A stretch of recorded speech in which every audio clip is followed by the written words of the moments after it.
Hello team, and welcome to your weekly dose of Trainer Talk Tuesday. Now, today's episode is incredibly important because it is going to have an effect on many people.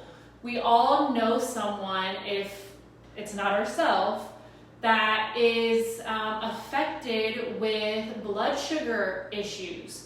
Okay, so whether you're insulin resistant, pre-diabetic, or have diabetes, then you guys need to listen up because these are some nutritional tips that can help you finally get your life back and get those blood sugar levels under control. Okay, and pretty much everything in life is going to affect your blood sugar levels. From your sleep, your stress levels, your physical activity, it all matters and it all has an influence on the body.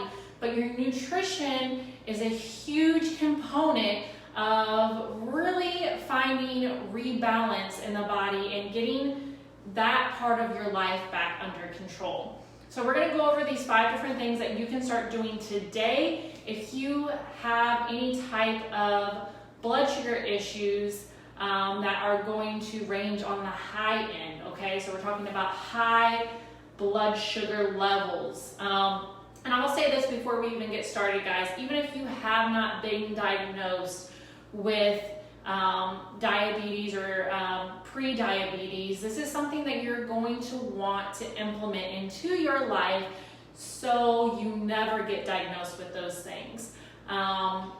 If you are someone who can look down and see your belly hanging out when you do, then you are insulin resistant. I do not care if you have been diagnosed as that or not. You have some type of blood sugar issues going on if you are storing fat in that area. So, guys, listen up. The very first thing and one of the best things that you can do to get your blood sugar levels under control is to hydrate, okay? Drink more water. Dehydration is going to lead to hyperglycemia.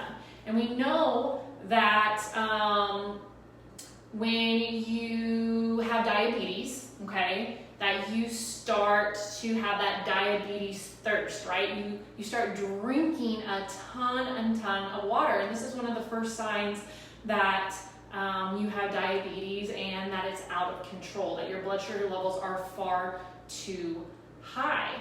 So this happens when your body loses too much water due to urination.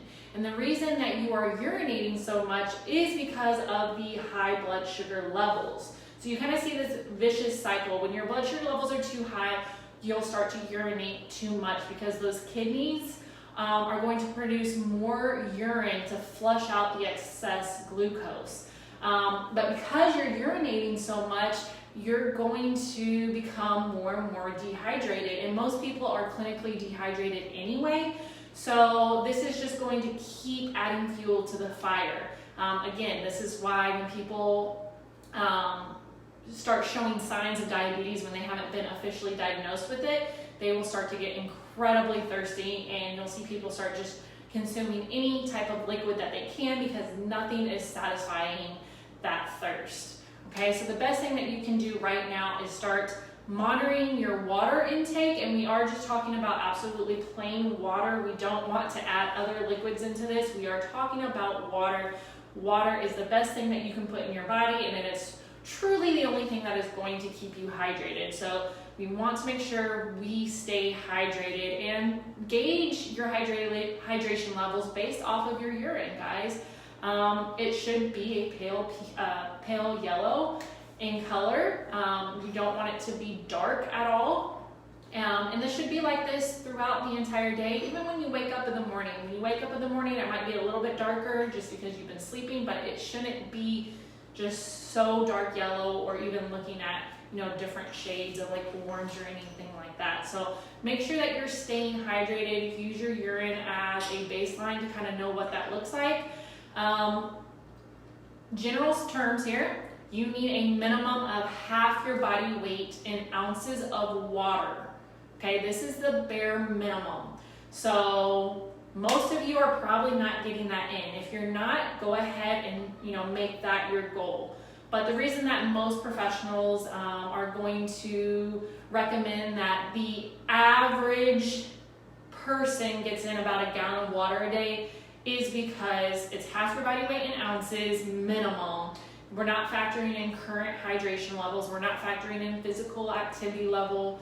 We're not factoring in, the heat or the humidity. All these things are going to be factors in what your water intake should be. So that's why most people, not all, but most people need about a gallon of water a day. But if you're not getting half your body weight in ounces in yet, make sure that you make that your first goal and kind of go from there.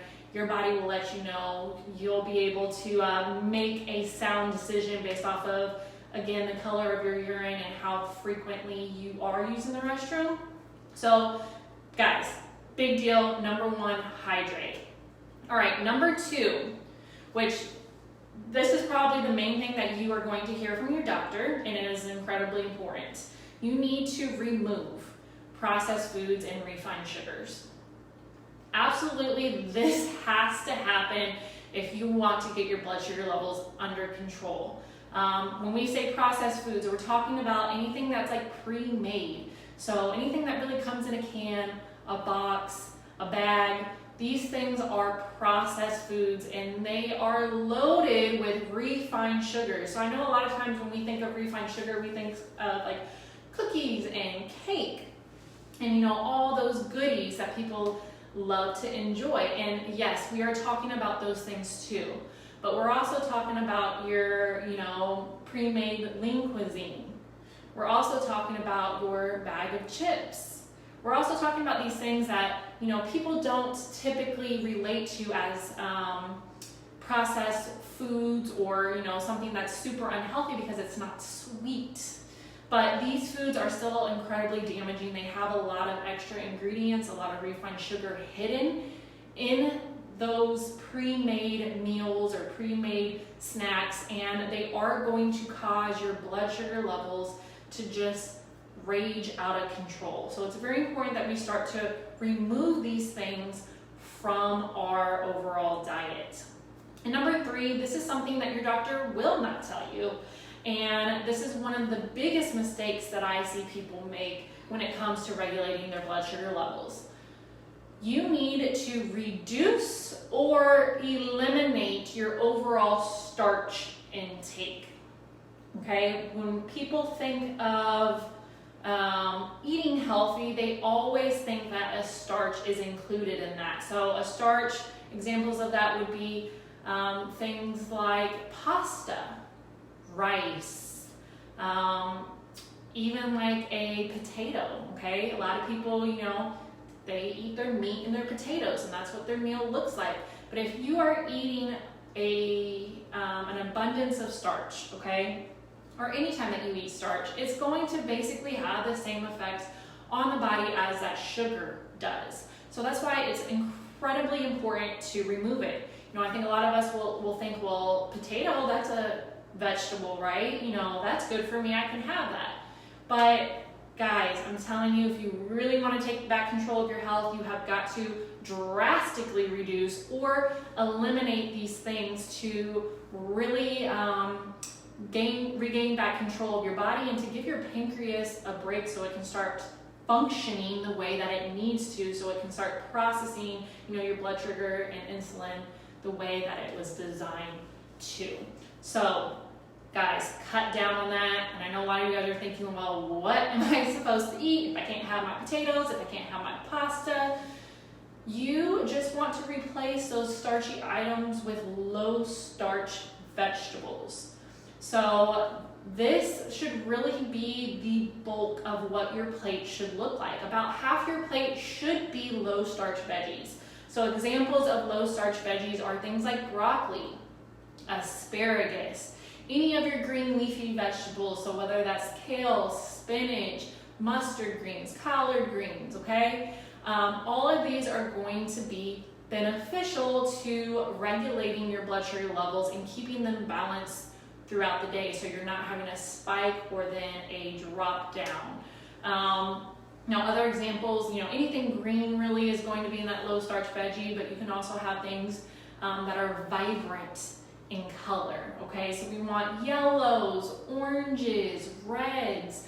These are all wonderful things to start adding into your diet to help regulate your blood sugar levels, because these foods have all the nutrients, all the minerals in them that you need are going to be in these types of foods. When you think about the starch that we just talked about, typically those items, they don't have any color to them. They're usually white or brown. And that's how you're really going to be able to distinguish between the two.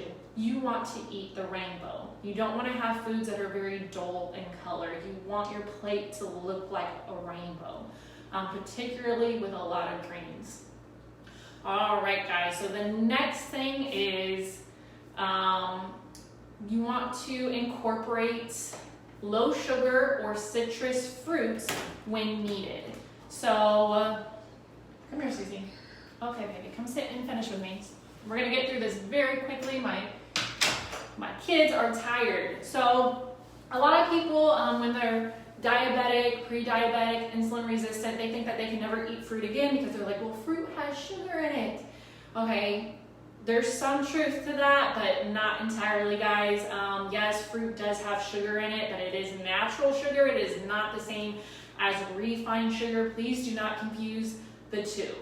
And absolutely, there are some fruits that you really probably shouldn't eat if you have these type of issues where you're trying to bring down your blood sugar levels. But you can still eat fruit, okay? This should be eaten sparingly. So as a dessert, as a small snack, in case of an emergency, but you want to have predominantly low sugar fruits. So these are going to be things like apples or your berries. But also there's a lot of studies now that show that citrus fruits. So typically when we think of citrus fruits, we think of that high sugar content. But there's so many studies now that show that citrus fruits can lower your blood sugar level. So guys, it's very important to know what fruits your body can handle and what works well for your specific condition. But in general, citrus fruits, things like oranges, are beneficial to add into your diet. You don't have to be afraid of eating those things anymore. And number 5, you need to eat less frequently, okay? So we don't want to eat every 2 hours like we've been taught our entire life. Again, as I mentioned at the beginning of the video, pretty much everything is going to affect your blood sugar levels, and that includes anytime you eat, regardless of what you eat. So even if you're eating and following these guidelines that I'm giving you for nutritional tips, you're still going to spike your blood sugar levels every time you consume any type of food. So you need to eat less frequently. And I know that this is something that is not commonly preached or accepted when it comes to diabetes, because many people think, well, I gotta eat every few hours to keep it under control. And when you do that, you are stressing and taxing your pancreas. You're not giving it a break. So when I mean eating less frequently, I don't mean like drastically cutting your calories. I mean that you're eating in a shorter window. So you're still getting all your calories, all your vitamins, all your nutrients, all your macros, right? So you're getting an appropriate amount of protein, carbs, and yes, you still need carbs. Vegetables are carbs, fruit are carbs.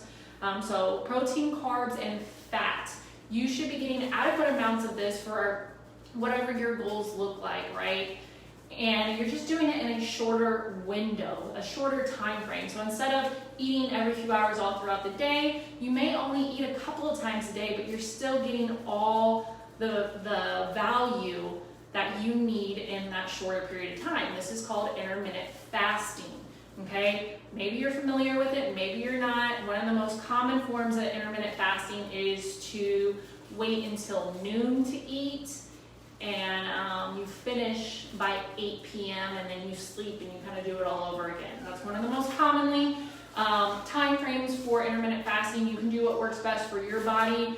But guys, I'm telling you, this makes a huge difference. This is going to be one of the key components from managing your high blood sugar levels to healing those high blood sugar levels and getting your body to find homeostasis so it can really start working the way that it was designed to, instead of being dependent on pharmaceuticals.